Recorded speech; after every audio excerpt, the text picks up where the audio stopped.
মাননীয় স্পিকার, গাধাকে দিয়ে আপনি হাল চাষ করিয়ে এটার মধ্যে কোনো বাহাদুরি নাই। এটা আপনাদের দেউলিত্ব, সরকারের দেউলিয়াত্ব যে সরকার এখনো রাষ্ট্রপতি পরিবর্তন করতে পারছে না। মাননীয় স্পিকার, রাষ্ট্রপতির উপর ধন্যবাদ জ্ঞাপন বক্তব্য,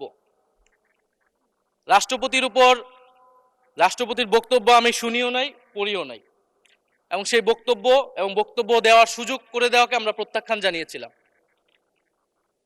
আমরা খুব স্পষ্টভাবে বলেছিলাম যে এই রাষ্ট্রপতি অপসারণ প্রয়োজন, তাকে গ্রেফতার করা প্রয়োজন। এই রাষ্ট্রপতির আর কোনো অধিকার নেই বঙ্গভবনে থাকার, এইখানে এসে বক্তব্য দেওয়ার। প্রেসিডেন্ট শাহাবুদ্দিন চুপ্পু, তার কিছু কুকীর্তির কথা মাননীয় স্পিকার হাউসের সামনে তুলে ধরছি। তিনি দুদকের কমিশনার ছিলেন।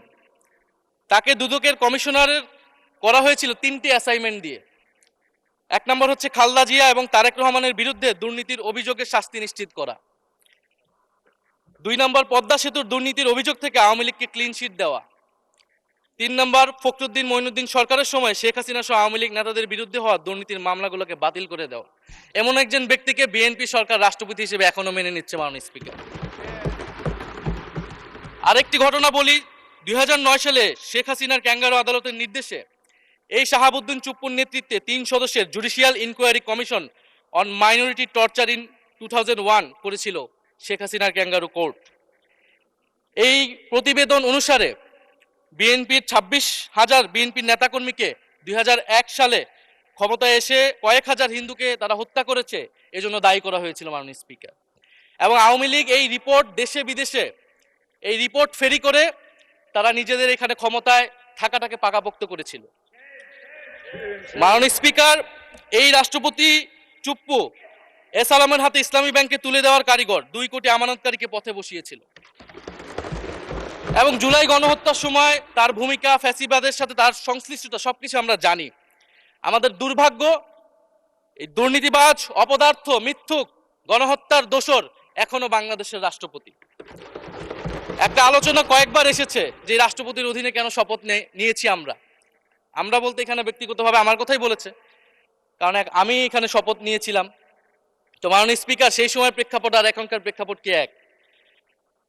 জুলাই গণ অভ্যুত্থানের পরে 5ই আগস্টের পরে আমাদের সামনে 2টা অপশন ছিল। আমরা বলেছিলাম জাতীয় সরকার করতে হবে, সেই জাতীয় সরকারের প্রস্তাব বিএনপি নাকচ করে দিয়েছে।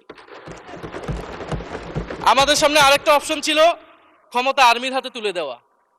যদি আমরা সেই দিকে আগাতাম, আজকে তারা এখানে বসতে পারতেন কিনা মাননীয় স্পিকার সেটা সন্দেহ আছে। দেশের স্বার্থে, দেশের স্থিতিশীলার স্বার্থে আমরা সেই সময় সরকারে গিয়েছিলাম, আমরা শপথ নিয়েছিলাম। কিন্তু বৈষম্যবিরোধী ছাত্র আন্দোলন খুব স্পষ্টভাবে 2024 সালে কিন্তু এই রাষ্ট্রপতির অপসারণ চেয়েছিল। সেই সময় সাংবিধানিক ধারাবাহিকতার কথা বলে রাষ্ট্রপতির পক্ষে অবস্থান নিয়েছিল বিএনপির মহাসচিব মির্জা ফখরুল আলমগীর সাহেব, তিনি নিজেই কথা বলেছিলেন। ফলে এখন তো একটা নির্বাচিত সরকার। মাননীয় স্পিকার, এখন তো চাইলেই বিএনপি রাষ্ট্রপতি পরিবর্তন করতে পারে সরকার, এবং আমরা বিশ্বাস করি বিএনপিতে সেই ধরনের যোগ্য আস্থাভাজন ব্যক্তি নিশ্চয়ই রয়েছে। এবং সরকার দলের সদস্যরা অনেকে গৌরবের সাথে বলেছেন যে যেই রাষ্ট্রপতি জিয়াউর রহমানের বিরোধিতা করেছেন, সেই রাষ্ট্রপতি এখন জিয়াউর রহমানের প্রশংসা করছে। মাননীয় স্পিকার, গাধাকে দিয়ে আপনি হাল চাষ করিয়ে এটার মধ্যে কোনো বাহাদুরি নাই। এটা আপনাদের দেউলিত্ব, সরকারের দেউলিয়াত্ব যে সরকার এখনো রাষ্ট্রপতি পরিবর্তন করতে পারছে না। মাননীয় স্পিকার,